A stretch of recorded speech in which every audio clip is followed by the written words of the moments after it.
È di qualche giorno fa la nota firmata dalla Consumer Sicilia e dalla Conflavoro Piccola Media Impresa Sicilia, con la quale si chiedeva l'intervento sostitutivo prefettizio sulla gestione del servizio idrico. Un tema, quello idrico, che da diverso tempo interessa la nostra provincia e che di recente ha interessato soprattutto la città di Favara, nella quale i cittadini hanno lamentato turnazioni idriche superiori anche alle 2 settimane.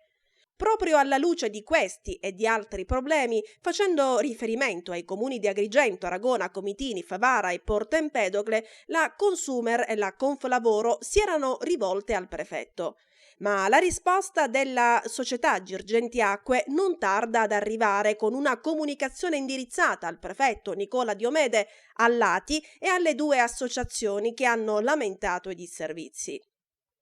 Per Girgenti Acque il precedente comunicato è stato predisposto in totale assenza di corrette informazioni sulla gestione delle reti idriche da parte dell'ente e contiene affermazioni del tutto generiche, superficiali e inesatte nella loro formulazione. La società che gestisce l'erogazione dell'acqua ci tiene inoltre a precisare che l'affermazione sensazionale di turni di 15 giorni, scrivono il direttore tecnico Calogero Sala e il direttore generale Gian Domenico Ponzo, non risponde assolutamente a verità e che le turnazioni, nei casi più critici, peraltro assai sporadici, si legge ancora, non superano i 7 giorni.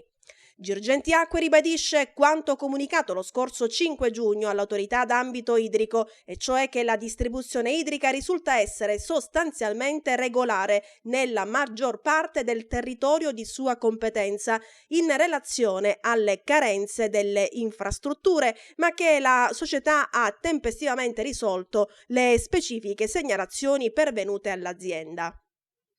La nota prosegue poi con un sommario della situazione idrica in varie zone dell'Agrigentino. Per quanto riguarda Favara, Girgenti Acque ricorda che il paese è alimentabile solo ed esclusivamente tramite una sola condotta, la quale non consente, in caso di fermo, la possibilità di un immediato recupero. Per l'ente, inoltre, causa delle carenze idriche, sarebbero anche gli inutili sprechi di acqua effettuati dagli istituti scolastici della città. La nota si conclude respingendo le affermazioni mosse dalla Consumer e dalla Conflavoro, che procurerebbero un ingiustificato allarme presso le autorità e la popolazione, e precisando che Girgenti Acque è sempre disponibile a fornire ogni possibile chiarimento sulla propria gestione.